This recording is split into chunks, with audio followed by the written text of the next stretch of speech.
Good evening, everyone. This is Carolyn Coleman. Welcome to Gentry's Journey. We have a poet today, and her name is Kathleen Gentry. And she's going to come on and introduce herself, give us a little bit of her background, and we will go from there. Hello, Miss Kathleen. Hi there. Thank you for coming on Gentry's Journey. Thank you for inviting me. It's going to be a pleasure to be here. Absolutely, it is. Um, Now, you were born and raised in Birmingham. That's correct. I now Okay. live in the Bessemer area. Oh, good for you. Okay. So, and you are a nurse. I'm a nurse. Yes, ma'am. Okay. What a coincidence. Well, that is a coincidence. We didn't discuss any of this when we met, and that's fine. I like to have a surprise or two, okay? Okay. Now tell us about being a volunteer firefighter EMT. Well, it's something I've done 30 years ago. I went and got actually, it's been in the early 90s. So, yeah, about 30 years ago. Went to Bessemer State Tech, got my EMT license. I was already a nurse working in the emergency room and decided that because I was having to give instructions to the medics and the EMTs that were coming in. And I thought, how can I know what they do if I don't get out there and actually do it? That's So I good. decided to go to school and Mm-hmm. stepped in about elbow deep and went and got my EMT license and started working on the ambulance and loved it. And it was just, the pay was ridiculous. It was so low, but it was what I was doing on sidelines. So it was something to do. Sure. And you get to see, you just really don't realize how hard these guys and girls work until you're actually out there in the field with them. Um, they have a bad habit, or maybe it's a good habit, of blocking down. They go on a call, and when the call is over, of course, they work on, one call at a time. And when that call's over, they may go sit in station for hours, or they may not even make it back to the station before they're called out on another one. You may have a life, you may have a death, you may have a wreck. It's crazy. But this is what they do. And then they come home and they shut their feelings down to face the family because they don't want to bring their work home with them.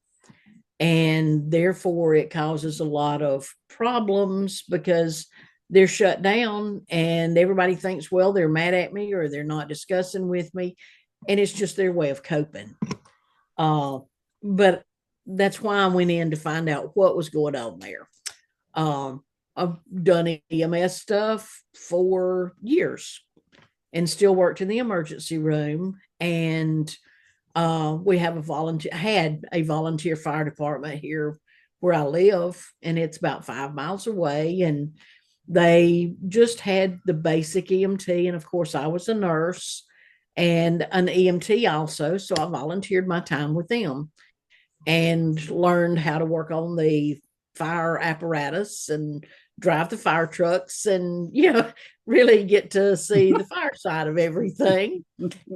And remember my first call when we had a what they call a control burn, had an old abandoned house that needed to be burned down.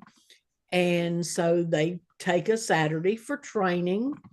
And I went with them and geared up in all of my firefighter gear and went in with the fire chief. And he was also a friend of mine. And so we walked in the door, and I'm on the front of the nozzle helping put the fire out. And then he takes me through and he says, I know you've never done this before, but take your glove off and feel the difference. Put your hand low and feel the heat. And I did. And he said, now put your hand high. And I raised my hand up as high as I could reach. And to feel the difference in the temperature was amazing. I just never realized it. And he said, this is why When you're in a fire, you get down low to the ground because, of course, heat rises. Um, just little tidbits that make the things that you already have learned to make them make sense to you. It brings that puzzle together. It does. Mm-hmm. And so I worked with the fire department and volunteered with them and worked in the emergency room and worked on the ambulance. So I got a little bit of all of it. And it has really given a lot of color to my life. Mm-hmm. uh, you really learn how people adjust. And I think it has helped me adjust. And of course, there's poems in the book about firefighters and about the EMS and about Caraway Hospital where I worked and about the star that was on top of the building and what it means to us. So, I mean, now I think I've covered all of my bases. Okay, let me ask you this. Now, when you say you worked at Caraway, did you work Birmingham or Bessemer? Both, but Okay, I so started it. okay, Go the ahead. star. I want to know about the star at Big Caraway. Okay, the star was actually, it started out as a Christmas light. I never would have guessed it. Never. And it was the School of Nursing that was at Caraway, and they put up the star as a Christmas light, and it was so well accepted by the community and by everybody that that's how it became the beacon. And then they changed and went into not just a decoration; they left it up year round, and then they went and built the actual rotating star that was on top of the building for years and years. And but like I said, it was the beacon of light, the beacon of hope. You could look out when you were coming into the city of Birmingham by airplane, you could see Caraway and you knew you were almost home. That's true. That's You could very come true. in on interstate Mm-hmm. and it gave you a direction to go. You know that you were headed in the right direction if you saw the star. Okay. And with us coming in to work, and I work night shift primarily. So with us coming to work at night, we knew that that was our beacon of hope. That, when you saw the star, you knew that you were almost there. And we had a family connection that, like there is no other. To work at Caraway was a family. I heard that. I heard that the people who worked at Caraway, they felt as though they were family. I've heard that over the years. I myself have never worked at Caraway, and I was at St. Vincent's, and one of my coworkers got some not so good news. And so naturally she was not able to drive. And so I just told the my coworkers, I'm taking her. So I mean, what else do you do? I'm taking her so she can be with her family. Right. And so I had really never kind of been to Caraway. And so but I knew the direction to go. Mm-hmm. And she told me, you're going to make a right here, and then you're going to see the star. And so when you said that about the star, that's why I said, I want to know more about the star. And I got her in, I got her there. We got to the emergency room. Naturally, I did not park. And when we entered the doors to the emergency room, her family was there, and I just passed her over to her family so they could have that family time together. And I just hugged her and I left. Uh, and so, but anyway, it worked out. The situation did work out. But when you're at work, we're human like everybody else. You get some news that's not so good, you've got to put family first. So that's why I was like, well, I'll take her. Not a problem, because she was Exactly. in no shape to drive. And, you wouldn't, who would want her on the road in that shape anyway? No. No, you just don't. So when she said, when you go over, you'll see the star. And I was like, okay, I never thought about it like that. Because you're driving, I'm on the road. Right. And so, I mean, but like you said, when you fly in, you would see the star. So Caraway was known for its star, that is for sure. But I thought it had a different meaning. So it's education is always good, is it not? It is.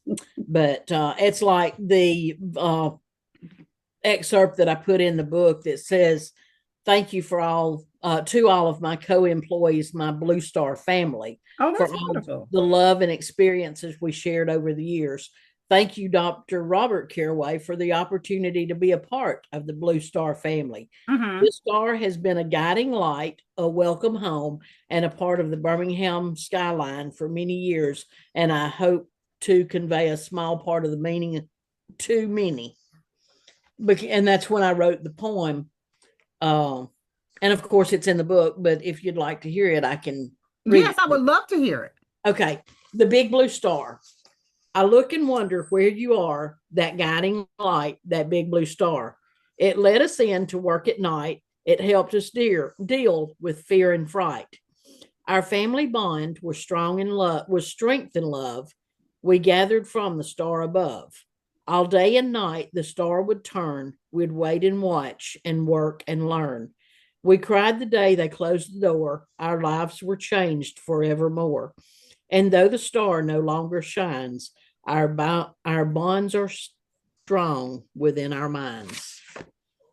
That's beautiful. I remember when basically Caraway, I guess, gets closed their doors, and we had an influx of nursing staff, and probably other staff as well, to Right. come into several of the local hospitals. Um, and it was kind of heartbreaking. That is how they had to transition because it was history in the making, was it not?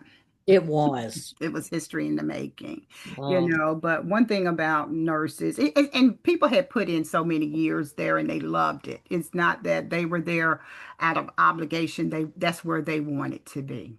you either came and you stayed, Hmm. or you came and you left. Okay. There was basically no in between. That was it. You Hmm. came, and when you bonded with this family, it was family forever. That's great. That's So great. none of the other places have I ever worked did I feel the love and the care and the bond that we had at Caraway. That's great. That's great. Mm. It's good to be able to have fond memories, especially when you have been employed. There are some people, in any walk of life, I don't care what your profession is, you need to enjoy and love what you do because when you don't, it adds days, weeks, months, and years onto that. And it's a more of a drudgery than an enjoyment. Right. So I really hate when people say, I hate this place. I can't stand it here, and I'd be like, you sort of see their temperature rising and you'd be like, you need to find something else to Right. do, It's like, because that's not healthy. it's like go somewhere that you're happy. Yes. Yeah, you're not nobody has you chained here. You are, you can stop at any time because you bring that bad aura over to other people and they're just trying to get through their day or enjoy their day and do what they have to do. Right. Yeah, so it's not fair to other people. And I can't stand negative Nancy. I cannot stand a negative Nancy, male or female. Uh-uh. They basically can try or attempt to just suck the life out of you. They drain you. They are very, very draining. And uh, and it makes it like, why are you coming toward me? I mean, is there a magnet pulling you toward me? Because I truly will turn it off because I Right. don't need you in my space at this point in time. Let's just Uh-uh. let's just do our work and let's just get through the day. Now, let's get back to, well, let's start with your poetry journey. What put you on that path? I have been writing poetry since childhood, basically. And it's just a release for me. Another thing is there are times that I just wake up from a dead sleep, pick up my pen and begin to write, because I feel like the words are given to me. That's the reason I called it Inspired Thoughts. Okay. I don't have to work at poetry. It's truly a gift. That's great. So That's a blessing. you give me a subject, and most of the time I can come up with a poem, within, I'm going to honestly say, within minutes, or sometimes within days. Mm-hmm. My husband and I were driving down the road, and he said, I've got one for you. I said, what's that? He said, talking to God. And I said, okay, what do you mean talking to God? I said, we do this. And he said, no, I mean, I want you to write about talking to God. And I said, okay. And he said, just, when you think about it, he said, I just thought it was a subject that that I'd throw out there. I said, okay. Well, we continue to drive down the road, and I reach over and pick up my pen and begin to write again, and closed the notebook and laid it down on the thing. He said, what are you doing? I said, you wanted a poem and I just wrote it. I mean, and it was that quick and that simple. So, and then I read it to him, and, it's like, wow. He said, you just done that? I said, yes, sir. That's great. I mean, it has to be a gift. Now, we have to say that. It is. And that is what you're saying to us. It's a gift for you. It's a gift, and you're utilizing it. Now, how many published works do you have? I have Inspired Thoughts is the only book that I have written. Uh-huh.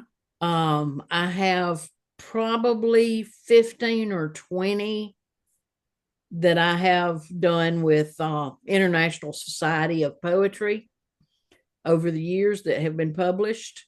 That's great. And they have, put some of my works in anthologies, but Inspired Thoughts is my first book. But I've got another one on the way. That's great. Yeah, you never stop. Don't stop. Do not stop. Now, you said you received a lead crystal trophy. Yes. Tell me about it.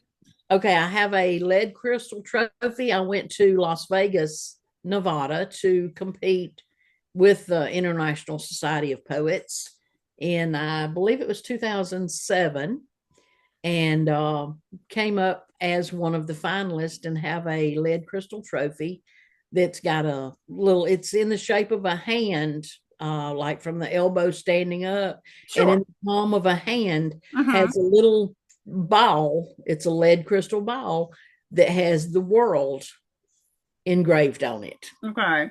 And all of all 7 continents and all. And it is one of my prized possessions. It should be. As you say, it's international. International Society of Poets. How did you find out about this? I used to go on the website for international poetry, and they had competitions. So I would enter my works, and, they'd come back and it's like, oh, this is good, and we're going to publish it. And it's like, okay. So then they had the competition and invited me to come compete. So I did. Okay. I mean, if you don't try, what they say, nothing beats a failure but a try. Right. So you have to do it. They were offering, I believe it was like a $20,000 publishing contract. And I thought, what a way to get my work done. Well, I didn't make it to the top, so I didn't get the contract, but I did get the experience and the exposure. And that is sometimes that's priceless. Yes. Just to be able to go out and compete with, world-renowned people. That's good. So that is very good. Made lots of new friends. Absolutely. And you will connect, you will meet new people, and some is for a reason, a season, or a lifetime. So yes, you can, and you will. especially when you have a shared goal. Right. Absolutely. So, what are you working on now? I'm working on the second book. I've not completely decided on the title of it. My thoughts are across the horizons. Mm-hmm. And it again is another book of poetry. Um, and I've got over 200 more poems ready to go in it. And I'm in the process of doing the proofreading, making sure that everything's set like it needs to be and getting it ready to send off. Okay. And then I've worked on outlines for 3 other books that I've got the outline, so they're just going to be chapter books. Sure. But different subjects. Just I don't want to elaborate too much on them yet, but they won't be poetry. And that's fine. That is fine because sometimes you start off in one direction and it totally turns into Mhm. something else. So I get it. Um, I don't look to ever give up my poetry side, but the other little, small short stories and just like one of them, the 2 of them, actually 3 of them, all 3 of these are in the direction of novels, of mysteries. Um, but then we're talking some short stories. And I've also gotten one of my grandsons writes small short stories, and he's written them since he was like 6 or 8 years old, and he's like okay. 18. Mm-hmm. And, but they're cute little 3 or 4 page stories, and I would love to see if we couldn't get those and put them in a book for him and let him start his journey. Oh, I'm sure you can. There's a publisher waiting for you. There is someone. I think the day we met, there was a publishing company there beside you. Yes, it was Rocky Heights. Okay, okay. So, you know where to start or where you can possibly start. You can always, hey, it always is questions about anything. Right. Yeah, compare and contrast, but it can happen. Exactly. It definitely can happen. And Rocky Heights is a great company to work with. Matter of fact, I initially published with Palmetto Publishing, and they were going to do my marketing and such. And then I ran into Rocky Heights and I really have high regards for them. Well, that's great. Once So, you have a great experience, you want to kind of stick with it, right? right. Not They to say have, that the other is not, but this is the experience you have. And hey, I'm going to stick with what works for me. exactly. Yeah, So, that's good. Now you are a daughter, a sister, a wife, a mother, a grandmother, a great grandmother, and a friend. exactly. That speaks a lot. It does. I have a lot of pockets full. And that's wonderful. That is absolutely wonderful. Uh, Now you attribute your inspirations from your 40 years of service. I'm not going to say work, your 40 years of service in the medical field, because there's a lot going on inside the hospital Mhm. with people who are sick and the ones who are not. So, yes, Right. you can get that from that. So, So, what was one of the first things that you saw that inspired you to write some of your poetry? uh, Or uh, which one stands out the most? that's really hard. Um, the love and the laughter. I had, grandkids that I've raised, and some of biggest, their biggest heartbreaking stories are stories in my book. Mm-hmm.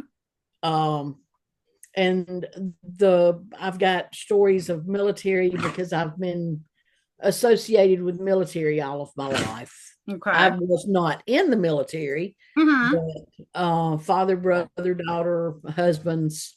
So I mean, I've been associated with the military. So I wrote about military life a lot. And then of course the grief, I lost my mom and I lost my dad. My daddy was my best friend. Sure. And so I mean, when I lost them, the sides of the poems for the grief to help others to be able to cope with it, and to know the journey that they went through. Okay. So this little book covers a lot of different areas. Okay. I'm sure it does. Most people still think nurses just give shots No. and answer the phone. If they only knew. It is so much deeper than that. Exactly. If that's all we did, it would be wonderful. But people need more from us than an injection and answering the phone. Right. We there have been, their go ahead. We're their support system, we're their advocator, You gotta we say are it. their Yes. protector.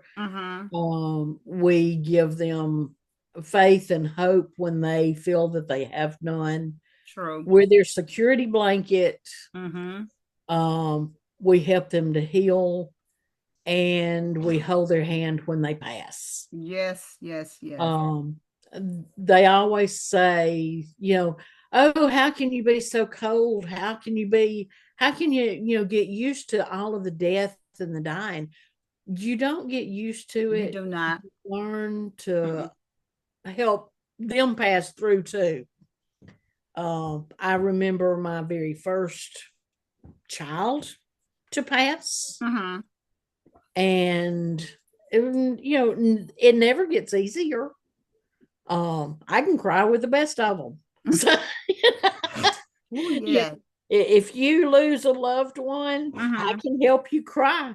I can help you get through it. But and then there's days that when you lose somebody, you're strong for the family, and you walk off to the bathroom and you cry your heart out. Yeah, I have dry your face and come back. Yeah, I've had those moments from time to time. It's always somber when someone passes. Now, let's just be honest with that. It's always somber. But you are the one to help pull the family through or be a bridge for the family. Right. Okay? I remember one gentleman, he had no respiratory reserve, none.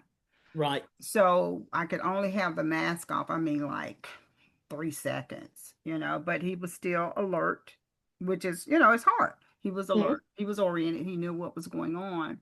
And so his wife asked me, would I shave him? Because he looked so scruffy. I said, I think we can make that happen. And I said, now, it's not going to be the best thing. I tell everybody I'm not a barber, but hey, we're going to get it done. And so, and I did. I did it when she was not in there. Right. And when she came in and she saw it, she said, well, that looks pretty good to me. And I was like, right. I did the best I could. It's the little things that help. But he wanted some water. And she said, oh, let me give it to him. And he looked at her and he shook his head no. And so she got so upset. She went outside the room. I gave him his water and I went and got her. And I said, it's not that he didn't want you to help him. He didn't want you to see how weak he was. Right. Because it takes a lot for me to help him get his breathing under control after he takes a sip or two of water. And he Hmm. didn't want to see you to see him struggle like that. And she was like, wow, I just didn't know. I said, it's hard to explain. Right. But, he's still your husband. You're still his wife. And that seemed to have given her a little bit more strength Right. because he was not an older gentleman. Okay. Oh, So it's just so many ways you have to approach families and their loved ones. It is as varied as we have personalities out there. exactly. But you get really close to them when they are at their most vulnerable times. You sure do. So it is not for everyone, and everyone that is a nurse, doesn't necessarily need to probably be one, because I mean, let's be honest, I've been doing this 40 years as well as you have. uh, Right. it's not for everyone. It's not for No, everyone, because if you can't demonstrate compassion, what are you doing here? Because that's when they need you the most. exactly. That's when they need you the most. You can get through the critical pieces and parts of it. I'm not saying that's not important because I've done critical care. Um, but you have to focus on that patient. And a Right. lot of people don't want to give it that time Mm-mm. to do that. And I'm not bashing nurses. I'm just saying, and it's not every nurse. It's just that you have to put that patient first. Right. You just have to put them first. That's what we're there for. Uh, we can talk about a lot of other things later, but let's make sure the patients are okay first. And that has Right. always been my thing. Let's make sure everybody's okay. Then we can see what's around the corner about everything. Exactly. Well, that was one of the things that drew me to nursing to start with is I started to work as a monitor tech Mm-hmm. and saw uh, Dr. David Gear at Caraway actually ride the stretcher into the OR while he's doing compressions on the actual heart. He's got his hand in this man's heart, Mm. in his chest, and Mm-hmm. he's keeping the guy alive while they roll down the hall going to the operating room. Mm-hmm. And I thought, that's what I want to do. You know. So I mean, not play with the guy's heart, but No, I understand exactly what you're saying. it I was the understand adrenaline exactly what you're rush. saying. And When you find your true calling, you just find it. so I started working in CVICU. Mm-hmm. Was my very first job as a nurse, was working in the open heart unit at Princeton. And I was on my way to work one night in my sterile whites, and two cars hit head on in front of me. The car immediately in front of me went off the side of the road to keep from being involved in the wreck. And here I am in dress whites, and it's middle of the night. And I get out of the car thinking, what do I do? You Mm-hmm. know, Yeah. I feel like a bystander. I'm a nurse and I've got all this training, and it is gone to the wayside because I don't know what to do. Mm-hmm.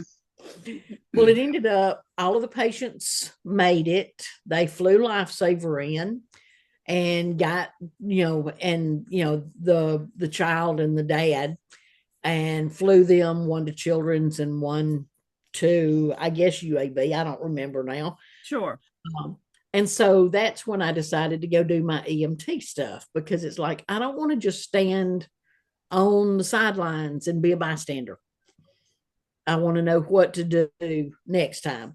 And that's why I said, how can you lead, guide, and direct if you don't know? And that's when I said earlier that I wanted to know what they did in the field so that I could help guide them. Well, it makes sense because when we're in the hospital, we are in a somewhat controlled environment. Mm-hmm. Okay. We know where to go get our supplies. We know who to call to bring us some supplies. But when you're in the middle of an accident, there is no crash cart. No. There is no supply room. So I would be just like you. Um, I mean, I have stopped for accidents as well. And it wasn't as bad as yours, but so you can kind of be a voice of reason to calm people down, to let them know that help is on the way. We are here for you. You will be surprised at how many people stop to help you, you know. Right. So you keep them calm, and then when the fire department and the EMTs get there, you just walk away because, Right. hey, you yield the scene to them. So that's what we do. And back then there were no cell phones. So No. you ask So somebody, stop at the payphone and call for help. What you do. exactly. Yeah, I mean, what else was there to do? It's called You know? drive right on up the street and let them know. But we use the resources that we had. And sometimes some people just want someone to stay with them. Don't leave me. I've heard that so many times, even in the Oh yeah. hospital, don't leave me. And I was like, I will stay here as long as I can. Granted, I have another patient that's sick. I need to check Right. on them, but I will be if I leave you, I will be back as quickly as I can. So you make that contract with them and you try to keep that contract, and then you win their trust by doing so. Right. So So one thing for sure, nursing is never a dull moment. no. And like I said, with the trauma unit at Caraway and the ER, I worked, several ERs. Hmm. And I mean, I've covered basically every hospital in Birmingham. Well, that's good. Uh, so, That's good. the um just I guess some of my learning experience, uh, when you're talking brass tacks and the bare necessities, I was working at Cooper Green in the Hmm. emergency room. Hmm. And that was a learning experience to say the least. Because, people that don't have insurance and they put off the care till the very last minute. Hmm. And honey, I saw some diseases and some things that I've never again seen since. Sure. And so, like I said, it was an experience. I've, worked St. Vincent's and I've worked the Bessemer Caraway. And Hmm. uh, it was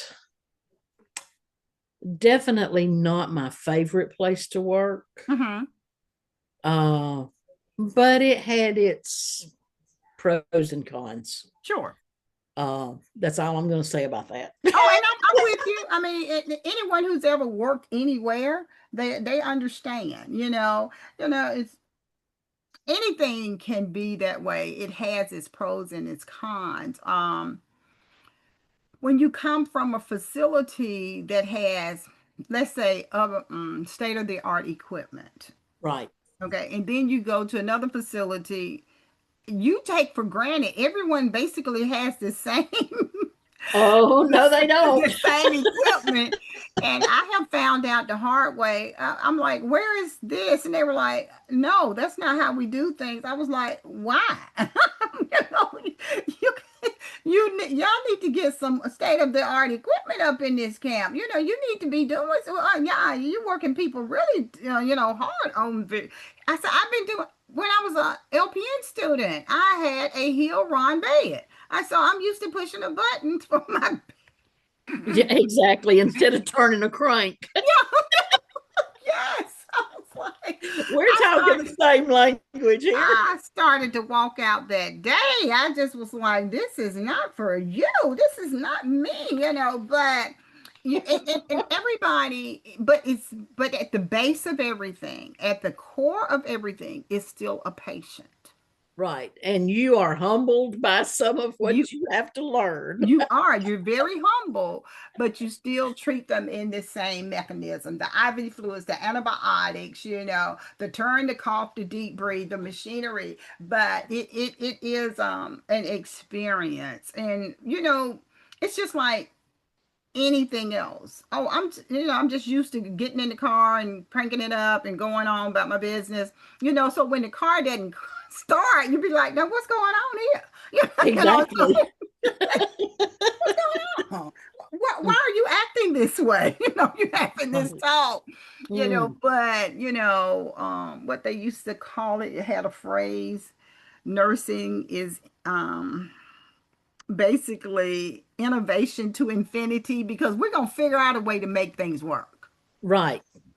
So Like the old saying goes, I've done so much with so little for so long, I can almost do anything with nothing. that is so true. That is so true. That is so true.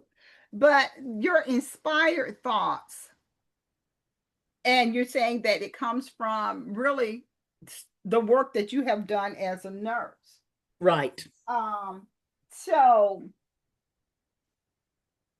if you had not been a nurse, do you think you would have become a poet? Probably. Great. Just Because there's because, so like much I said, more. it's life, it's, experiences with the kids, the grandkids, the military families that I've, been associated with, um, the fire, the EMS, coal miners. I've got a son that's a coal miner, and I have a Mm-hmm. poem written about him. Mm-hmm. Well, I mean, not necessarily him, but about his line of work. Sure. Talking about, that he knows that, when he dies, he's heaven bound because he's done his time underground. Okay. So, that's not necessarily the truth, but in so many ways it is. Yes, It makes you learn to appreciate sunlight. it does. I had a friend of mine that they were asking something one night about, what time did the sun go down? Said, we know when sunrise is, but what time is sunset? And he laughed and he said, well, for me, every day it's at 2:30. It's like, what do you mean at 2:30? He said, I hit the elevator and go underground. It's dark. Well, and I did not know for the longest. Like I said, if you don't work in a certain profession, or a certain whatever you want to call it, profession or field or career, you don't know what someone else goes through. I had no idea they got on and basically an elevator went down for about an hour and then took a train ride to their job site for an hour. So I said, oh, so you guys don't even do 8 hours of work. Y'all don't do but four. And so they were like, yeah, when you think about it, that is what we do. We work for 4 hours because we have to pack up, get ready to get back on the train, ride for an hour, get on the elevator, go back up for an hour, but still, they are working basically in a silo. Exactly. And but I mean, to see the pictures and such of what it looks like underground, I mean, they've got their own cities down there. So. Well, that I haven't seen, but the people that I know have loved what they do. Right. And that's all that really matters. It makes your day go better. It makes you feel as though you've accomplished something. So as long as you enjoy what you do, That's all that matters. it It is. does not feel like a job if you're happy. And that is very true. That is very true. And so on here, you put, you will continue to write as long as your inspirations continue. Right. I have, my God gives me a lot of these words to put on this paper. Amen. I plan on that lasting forever. The kids and the crazy things that they do, and the grandkids. And I've got one of the newer poems that go in the second book is called Chasing Mommy's Feet. Hmm. And that's where the great granddaughter is crawling around on the floor. You can just hear her little hands slap the floor, Mhm. and her mom's playing with her, and she'll go to one side of the room and the baby will take off and chase her, and she'll go to the other side of the room and Violet chases her again. And then, they pass the bedroom door going into the kitchen. And when she gets there, she turns and stops and she sees somebody else's feet. So she turns and goes through the kitchen door and starts chasing Daddy's feet. Okay. So I wrote a poem about that. And that's basically the summary of it. It's chasing feet. Okay. Because that's what she's doing. Exactly. So as long as I have inspirations like those, I'm going to keep writing. As you should, because you won't be happy if you do not. No. So, and that's a beautiful thing. The kids get the thrown up hand. I'll start, if I'm sitting down with a notebook and pen in hand and I start just feverishly writing and one of them walk in, I'll throw my hand up. And that's the signal of hold on a minute, because I'm in the middle, and if I don't finish this, I'll forget it. You will. And yeah, that means stop. That throw up hand means stop. I got an inspiration going on right now. And it really, once you interrupt that, if you don't write it down, you are forever chasing what that thought was. Right. And so they've all learned when that hand goes up in the air and I've got ink pen on paper, wait for just one more minute, Sure. I mean, absolutely. Absolutely. So now, Miss Kathleen, we have enjoyed you, but tell us where we can get your books. Okay. And how we can find you on the different platforms that you are on. Okay. I have a website. It's KathleenFinerty.com. I am on Facebook at Kathleen Finerty, and it's only one in Finerty. There are several out there, but I'll try to leave a copy of the front page of my book, so you'll know that it's me. Sure. Let's see. The books are at Amazon.com. You have to type in Kathleen Finerty and then Inspired Thoughts for it to pull up. I'm working on that. Okay. Books A Million have them. Barnes and Noble have them. Of course, you still have to type in the Inspired Thoughts and Kathleen Finerty to find it at Barnes and Noble. Rocky Heights Book Nook. And I've got a QR code on my site, on my Facebook, that takes you directly to the Rocky Heights Book Nook to get the one there. I'm trying to get the way to get them sent straight to Amazon and straight to Barnes and Noble. So I will be adding more of those to my Facebook site and to the website as soon as I can get it. For some reason, my computer skills are not exactly what they need to be to get all of this connected, but I'm working on it. Well, I was going to say, it just takes time. It just takes time because you don't want to rush it, because you want it to be right. Okay. Right. And that's okay, because if they go to your Facebook, they can ask you for a book, correct?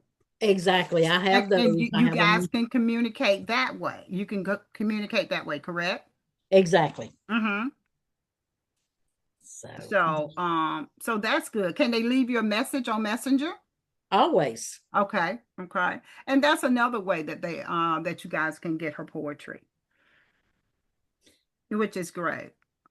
It sounds good to me. Okay. But like I said, I do signings at different locations. The next one that's coming up is, I believe, Canceled Coffee in Aniana, and that's on the 7th of March. I've got some other things coming up. I know that one's a definite. I know the Montgomery Expo, it's 5th edition, and it's, if I'm not mistaken, the 26th and the 28th of March. All of this is going to be on my Facebook. That's what I was going to say. That will be on your Facebook, correct? But as I find new sites to sign, I will be posting them. Okay. That way they can come see me and get a book, or they can go to Barnes and Noble and get a book, or Book Nook and get a book, or Amazon.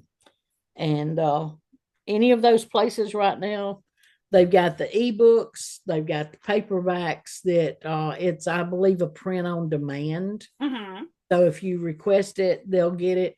Rocky Height actually has copies in their possession. You can go to their Book Nook. It's over in Homewood, and you can go over there. And that's the other thing. I will be signing books at the Homewood Library, and that's April the 12th. Okay, that's on a Sunday. Right. It's on a Sunday from 3 to 4:30. Okay. And so it will be at the Homewood Public Library. And if there's anything, or when there's other things come up, I'll post them on my website. And that's and great. on my Facebook. I'll post them everywhere. Absolutely. I mean, how else will people get in touch with you? That is what you're supposed to. That's your job too. Other than writing beautiful poetry, that is your job as well now, to keep people informed as to where you are and what you're doing. Well, I tell you, it has been a pleasure. I do appreciate you coming on and sharing your story, your book, your business, your brand with Gentry's Journey. It has been a pleasure to meet you and get to know you better. I have enjoyed it thoroughly.